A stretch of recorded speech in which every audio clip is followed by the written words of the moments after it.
নাকি উপরের স্বাদ পেয়ে গেছে, নাভির উপরের যে অংশটা সেটাই তো জান্নাতময়, জান্নাত।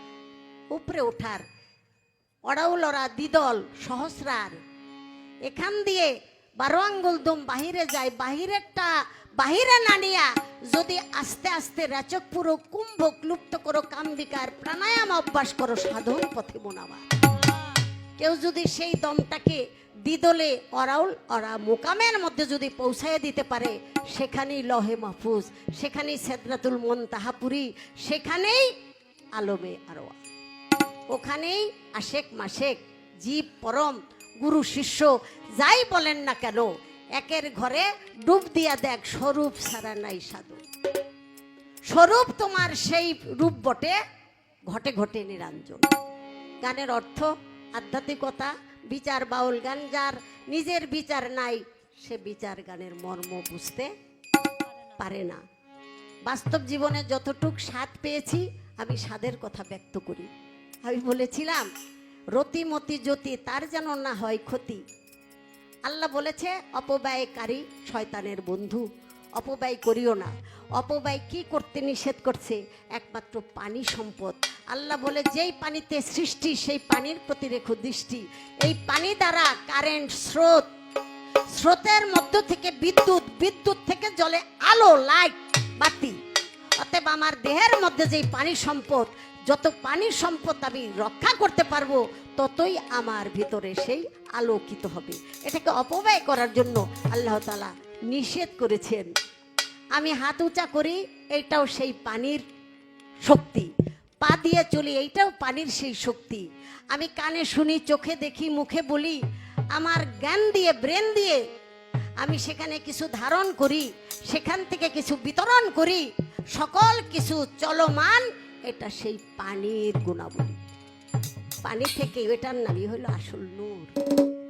এই নূরকে যেন আমরা ধ্বংস না করি।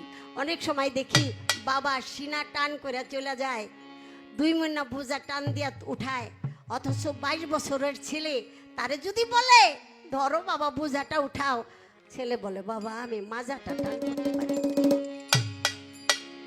তাহলে বাবার আগে ছেলে বুড়া হয়ে গেছে গা। এখানে একটা ব্যাপার হয়ে গেছে, মাজা টান রাখবো যে, সেই রাজাই সে নষ্ট করে ফেলেছে। রাজ্য আছে, রাজা নাই, সেই রাজ্যের কোনো দাম নাই। এই কথাটা আমি ভাবছিলাম, সে একজন জ্ঞানী গুণী মানুষ যদি এই কথাটার মধ্যে সাপোর্ট কয়, বউ থাকবো না। আরে বউ না থাকলে থাকুক। বউ কার লাগে? বউ লাগে পাঠার। বউ দিয়া কোনো সংসার চলে না, ধর্মকাম চলে না। বউ আর স্ত্রী ভালো কাম নষ্ট করার মিস্ত্রি। বউ কতক্ষণে সূর্য ডুববো, আর কতক্ষণে তুমি তার কাছে যাবা, আর তোমার পিতৃধন জন্মের খাওয়া খাবা। অল্প দিনেই গুরুস্থান। সে তারে দিয়া ধর্মকর্ম হয় না। সে হলো পাঠা, তার লাগে একটা বউ। পাঠা বাড়ি দেখছেন না, পাঠায় বউ বউ করে, আসলে বউ বউ করে। আরে পাঠারও একটা হিসাব আছে। পাঠার কাছ থেকে যদি 1 ফোঁটা বীজ আনতে যান, ভালো জাতের পাঠা, তোতাপুরি, যমুনাপুরি আছে না, 500 টাকা লাগে। একটু বীজ আনতে 500 টাকা দিয়া তারপরে একটা বাচ্চা আনতে হয়। তাহলে একটা জানোয়ার, পাঠা, পশু, ওর বীজের দাম আছে। কিন্তু আমাদের ঘরে কিছু পাঠা, মানুষ মার্কা পাঠা, ওরা পিতৃধন, সেই মহাসম্পদ বীজ, এটাকে নষ্ট করে লক্ষ লক্ষ টাকা খরচ করে। তাহলে ওরা পশু হবে না, কে হবে? যে পিতৃধনের সম্মান রাখতে জানে না, যে নিজে উলঙ্গ হয়, আরেকজনের উলঙ্গ দেখে।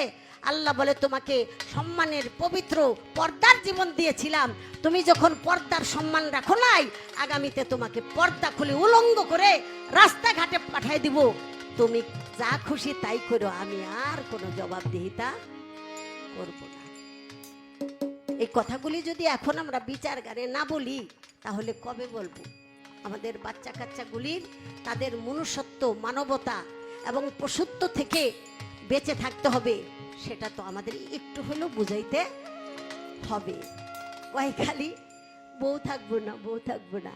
আমি বলি, বউ আর স্ত্রী লাগবো না, লাগবো আমাগো একটা সতী, সহধর্মিনী। সহধর্মিনী তার নাম হইল সতী, যে রক্ষা করতে পারে পতির রতি মতি জ্যোতি, যার দ্বারা হবে না কখনো ক্ষতি। বুকের সাথে বুক মিলাইয়া জনম জনম কাটাই দিবেন, বছর বছর কাটাই দিবেন, এক বিন্দু নিচের দিকে মন যাবে না। কারণ যেখানে ক্ষতি সেই আনন্দের আমার কোনো দরকার নাই। আলাউদ্দিন আল সাবিরি বাসর ঘরে বিয়ে করে গিয়েছিল, সে যখন ধ্যান ধরেছিল জালালি, স্ত্রী বলছিল আমার দিকে একবার তাকান, যখন তাকাইছিল সাথে সাথে পুইরা ছাই হয়ে। মা বলছিল বেটা কি করলি, ভাইয়ের মেয়েটাকে আনলাম মাইরা ফেললি।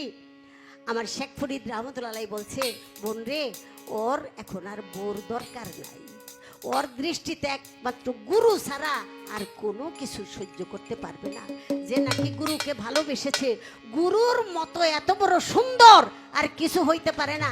গুরু রূপে যে ধ্যান দিয়েছে, জ্ঞান রেখেছে, তার পাশে হুরি পুরি সুন্দরী যদি উলঙ্গ করে রেখে দেন, বিন্দু পরিমাণ তার দিকে নজর যাবে না। এই জন্য গানটা বললাম, জেনে লও মুর্শিদের কাছে সাপের মাথায় ব্যাঙ নাচতেছে, তবু সাপে মাথা তুলে না।